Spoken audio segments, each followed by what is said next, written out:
Baik, selanjutnya saya akan mencoba membahas beberapa pertanyaan dari teman-teman semuanya tentang yang pertama, yaitu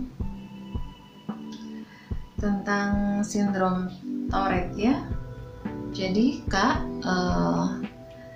temanku kadang suka getar-getar sendiri tangannya. Katanya dia punya sindrom Tourette yang ringan. Boleh jelasin nggak apa itu sindrom Tourette? Jadi sindrom Tourette itu adalah gangguan yang menyebabkan penderitanya tiba-tiba melakukan gerakan atau ucapan yang berulang-ulang dan itu tidak disadari atau di luar kendali. Beberapa penyebab yang mendasari ada beberapa teori ya. Yang pertama bisa disebabkan karena kelainan susunan syarafnya ya. Yang kedua karena genetik, mungkin di dalam keluarga ada yang mengalami gangguan ini.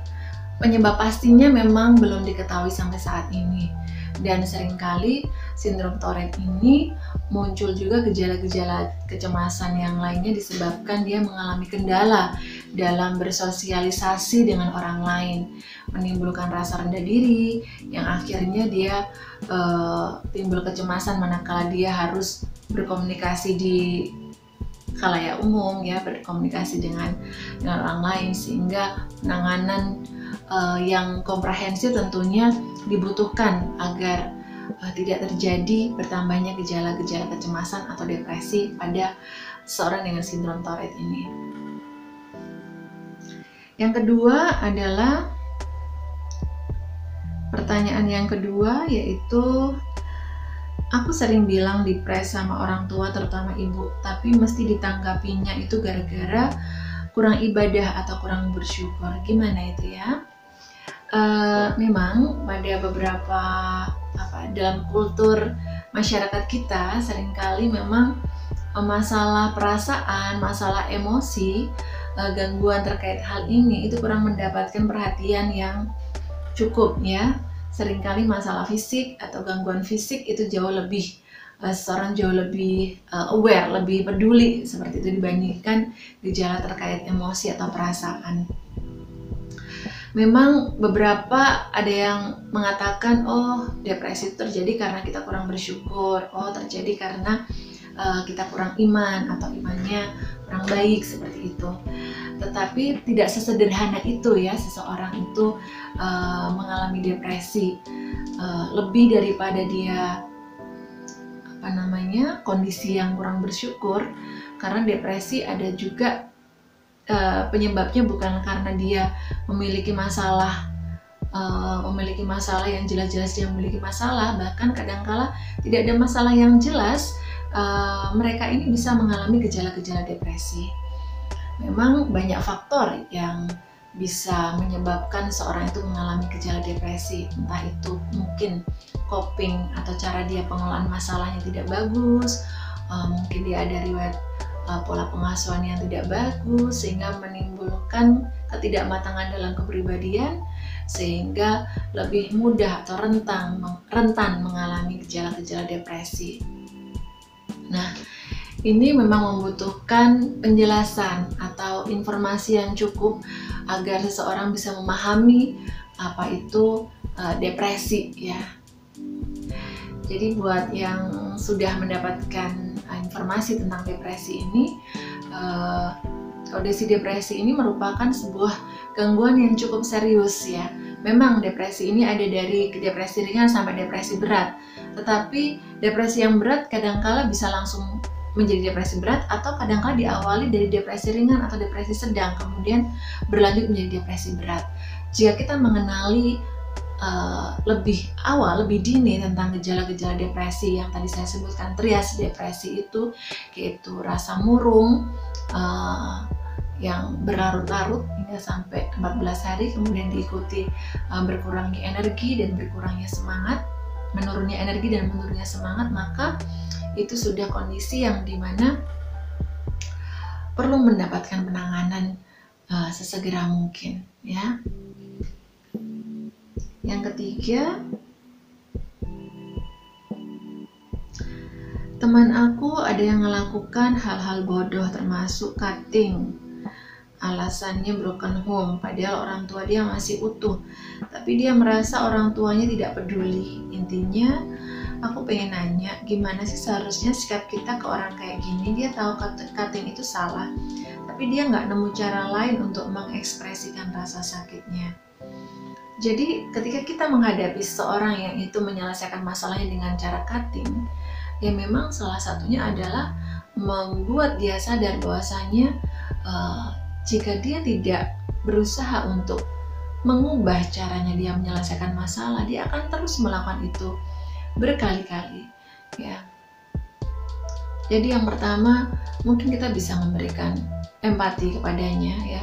Kita mencoba menjelaskan kepada dia bahwasanya mungkin dia mengalami hal yang itu tidak nyaman, dia kesulitan untuk mengelola masalahnya, dia kesulitan untuk mengekspresikan ataupun menyampaikan apa yang dirasakannya. Kita bisa mencoba untuk berempati.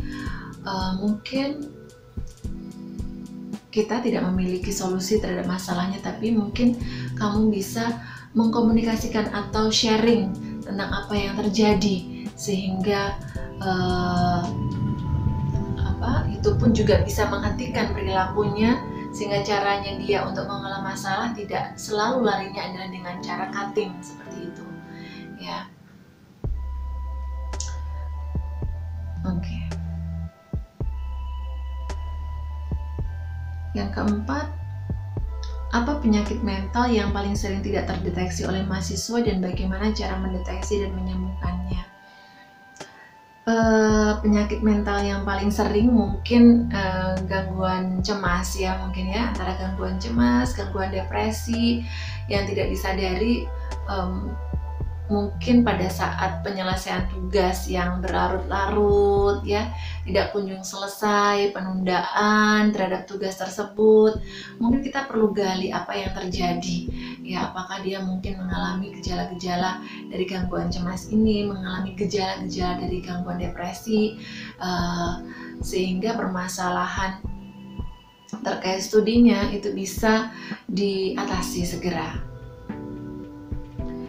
Yang terakhir, Kak mau nanya, kan aku sering nonton porno. Awalnya aku kira ada kelainan dalam diri, tapi kok ternyata teman-teman sering nonton porno juga. Jadi seakan-akan itu hal yang wajar untuk remaja laki-laki. Jadi sebenarnya keseringan nonton porno untuk anak laki-laki itu kelainan atau sesuatu yang wajar, ya? Jika menonton video porno itu dijadikan sebagai cara untuk memberikan kepuasan kepada diri, ya, tentunya itu tidak dibenarkan, ya.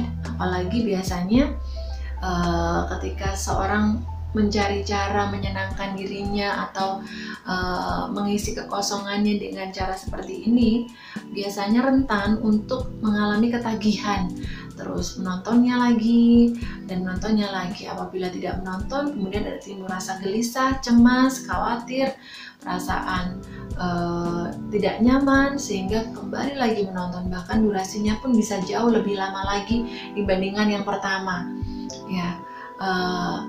Tentunya pada saat menonton video porno ini biasanya akan menimbulkan kenikmatan, pleasure, ya, rasa nikmat terhadap diri kita, dan kemudian kita menjadi addict, ya, menjadi ketagihan untuk mendapatkan kesenangan itu selanjutnya dan selanjutnya. Nah, di sini yang jika ini menjadi sebuah pelarian, itu akan menimbulkan hal yang tidak baik, ya. Dia ketika fungsi untuk mendapatkan kenikmatan itu terjadi berulang-ulang, itu menyebabkan salah satunya fungsi otak bagian analitik, ya, bagian berpikir secara sadar itu menjadi lebih menurun.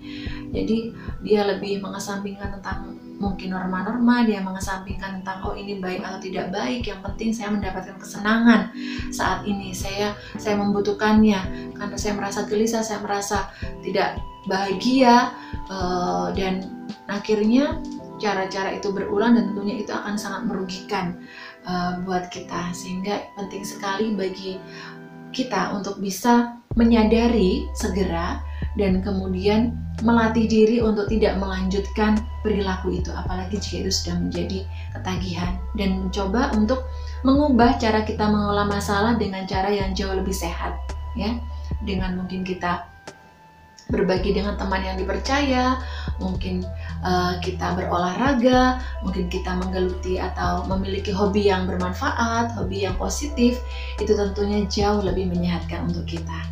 Baik, semoga bermanfaat untuk kita semua. Wassalamualaikum warahmatullahi wabarakatuh.